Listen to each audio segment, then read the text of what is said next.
चकाचौंध भरी नगरी दिल्ली में पूरे देश के लोग अपने रोजगार के लिए आते हैं। ऐसे ही रोजगार की तलाश में मनोहर अपने परिवार के साथ आया था। उसके परिवार में उसकी पत्नी गीता, बेटा शिवम और बेटी सुनीता थी। वह मिट्टी के सुंदर सुंदर बर्तन बनाता था और जब दिवाली आती तो मिट्टी के दिए बनाता था। उसकी खूब बिक्री होती थी।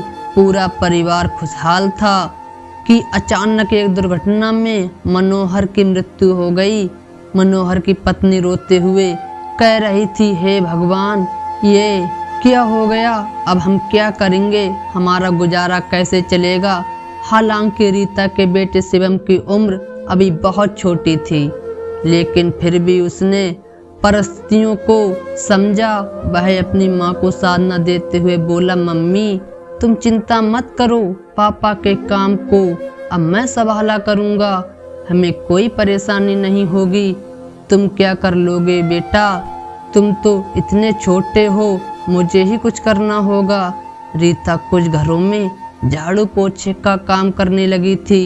धीरे धीरे किसी न किसी तरह से काम चलने लगा, लेकिन रीता को एक दिन बुखार आया। उसकी दवा होने लगी, लेकिन उससे कोई फायदा नहीं हुआ। इतनी दवा हो रही है, लेकिन मैं ठीक ही नहीं हो रही हूँ।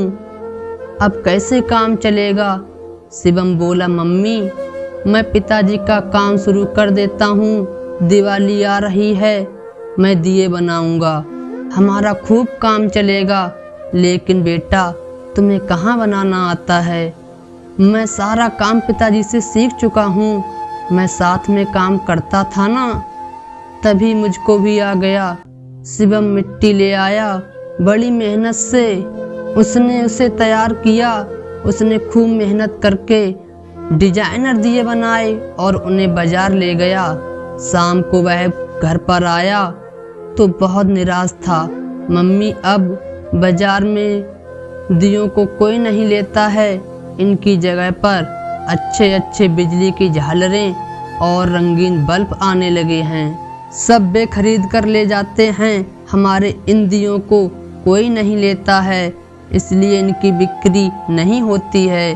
शिवम की कॉलोनी से कुछ ही दूर सड़क के पास चंदन रहता था। चंदन एक बहुत ही जागरूक और होनहार स्टूडेंट था। वह आते जाते समय रोज ही शिवम को देखता था। आज भी कॉलेज जाते समय उसने शिवम को दियों की दुकान लगाते हुए देखा था, और जब लौट कर आया तब देखा कि शिवम उदास बैठा था। उसने शिवम से पूछा, क्या हुआ दोस्त, तुम इतनी उदास क्यों बैठे हो? शिवम ने भरे गले से कहा, मेरे एक भी दिए नहीं बिके, सभी लोग बिजली की झालर लाकर लगाते हैं। मैंने सड़क पर अपनी दियों की दुकान लगाई थी, वहाँ के दुकानदारों ने मुझे भगा दिया और कहा, तुम मेरी दुकान के सामने से चले जाओ। तो मैं यहाँ आकर दूर बैठा हूँ, जो मेन रोड से दूर है, इसीलिए यहाँ लोग आते ही नहीं हैं। दूसरे लोगों के मन में एक बात और भी है, वह अपने अमीरी पर ध्यान देते हैं, इसीलिए वे बड़ी दुकानों पर जाते हैं, मेरे पास नहीं आते। उन्होंने गरीब के फुटपाथ पर लगी दुकान पर आने में शर्म आती है। ये कहकर शिवम की आंखों से आंसू आ जाते हैं, जिसे देखकर चंदन को उस पर बहुत दया आई। शिवम ने सारा सामान समेटा और अपने घर की ओर जाने लगा। चंदन बोला, चलो मैं भी तुम्हारे साथ चलता हूँ, शायद मैं तुम्हारी थोड़ी मदद कर सकूं। फिर वह शिवम के घर गया। शिवम की माँ की हालत देखकर वह दंग रह गया। शिवम के पूरे घर में कुछ भी सामान दिखाई नहीं दे रहा था, बस उसकी बीमार माँ लेटी हुई थी। आज सवेरे से शिवम के घर में कुछ खाने को नहीं बना था। वह तो सवेरे बिना कुछ खाए पिए अपने दिए बेचने गया था। शिवम की बहन सुनीता ने कहा, आज घर में खाने को कुछ नहीं है और मम्मी की तबीयत और ज़्यादा खराब है, लेकिन घर में एक भी पैसा नहीं जो इनकी दवा आती। इतना कहकर उस लड़की की आंखों से भी आंसू बहने लगे। चंदन ने उनकी हालत देखी, उससे वह और भी ज़्यादा दुखी हो गया। यह सब देखकर चंदन ने अपनी जेब से कुछ रुपए निकालकर शिवम को देने चाहे तो शिवम बोला, नहीं रहने दो, मैं ये रुपए नहीं ले सकता, ऐसे मुझे अच्छा नहीं लगता। इससे तो अच्छा होता मेरा ये सारा सामान बिक जाता, उसमें अगर तुम मेरी मदद कर सकते हो तो कर दो। उसकी स्वाभिमान भरी बात को सुनकर चंदन बहुत प्रभावित हुआ। वह बोला, ये तो अभी तुरंत के लिए है, तुम जाकर आंटी जी की दवा ले आओ और खाने पीने का प्रबंध करो, मैं तुम्हारी मदद करूँगा। चंदन ने उनके खाने पीने का इंतजाम किया, रीता को दवा दिलवाई।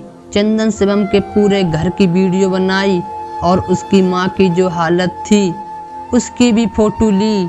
उसके बाद उसने शिवम के डिजाइनर दिए की फोटो क्लिक की और वह अपने कॉलोनी में चला गया। उसने वह फोटो सोशल मीडिया पर अपलोड की और हैशटैग किया स्वदेशी अपनाओ। उसने लिखा, हम विदेशी चीज़ों को लेकर अपने देश का पैसा विदेशों में झोंकते हैं और हमारे यहाँ के लघु उद्योग खत्म होने वाले हैं। हमें अपनी संस्कृति पर गर्व करना चाहिए, क्योंकि जब भगवान राम रावण से युद्ध जीत कर आए थे तो उनकी यादगार में देसी घी के दीपक जलाए गए थे, बिजली के झालरें नहीं। अगर हम अपने देश से प्यार करते हैं तो हमें अपने देश के उद्योग धंधों को बढ़ावा देना चाहिए। इसीलिए आज सभी लोग हमारे साथ इस मिशन स्वदेशी अपनाओ के साथ आएं और इस बच्चे से डिजाइनर दीपक खरीदें। इसके बाद उसने शिवम की दर्द भरी कहानी की वीडियो अपलोड कर दी और शिवम का पता लिख दिया। अगले दिन शिवम के लिए ढेर सारी सौगातें थीं। चंदन की पोस्ट देखकर चारों तरफ से लोग शिवम की दुकान की तरफ आने लगे। उसके सारे दिए बिक गए। अब शिवम बहुत खुश था, उसके पास बहुत सारे रुपए आ गए थे। शिवम चंदन से बोला, ये तो कमाल हो गया चंदन भैया, तुमने तो जैसे जादू कर दिया है। मुझे तो यकीन नहीं था मेरा एक भी दिया बिकेगा, लेकिन यहाँ तो ये कम पड़ गए। तो चंदन ने कहा, कोई बात नहीं, अभी दिवाली के 2 दिन बचे हैं, इतने में हम बहुत से रुपए कमा सकते हैं। इस वक्त तुम्हारे डिजाइनर दियों की बाहरी डिमांड है, तो ऐसा करते हैं हम 2 मजदूर भी रख लेते हैं और ढेर सारे दिए बना लेते हैं। शिवम बोला, जैसा तुम ठीक समझो भैया। उसके बाद चंदन ने पूरी मदद की और अब की बहुत बड़ी संख्या में दिए बनाए। दिवाली वाले दिन तक सब दिए बिक गए। शिवम चंदन से बोला, चंदन भैया तुमने मेरी बहुत मदद की, तुम्हारी वजह से ये दिवाली बहुत अच्छे से बनेगी। चंदन ने कहा, इसके साथ हम लोगों ने ये भी सीख लिया कि हमें अपने देश के रोजगार को बढ़ाना है, स्वदेशी अपनाना है। अब तुम्हारे डिजाइनर दियों की खूब डिमांड रहेगी। इसके साथ ही अच्छे अच्छे डिजाइनर बर्तन भी बनाओ और तुम्हारे सुंदर काम को फेमस करने का जिम्मा मेरा है। शिवम कहता है, जहाँ तुम जैसे भाई लोग होंगे वहाँ किसी की दिवाली खराब नहीं हो सकती। हर जगह प्यार, स्नेह, भाईचारे के उजाले से दिवाली जगमग रहेगी। मेरे चंदन भैया जिंदाबाद। दीप जलते जगमगाते रहें, हम आपको, आप हमें याद आते रहें। जब तक जिंदगी है दुआ है हमारी, आप यूं ही दिए की तरह मुस्कुराते रहें। हैप्पी दिवाली। तो दोस्तों, ये थी हमारी आज की कहानी। उम्मीद करते हैं आपको पसंद आई होगी। आपका क्या कहना है इस कहानी के बारे में, कमेंट करके हमें ज़रूर बताएं। वीडियो को लाइक करें, चैनल को सब्सक्राइब कर लीजिए, साथ में घंटी को दबाकर ऑल पर सेट कर लीजिए ताकि आने वाली वीडियो आपको तुरंत मिले। तो दोस्तों, मिलते हैं एक और नई कहानी के साथ। तब तक के लिए धन्यवाद।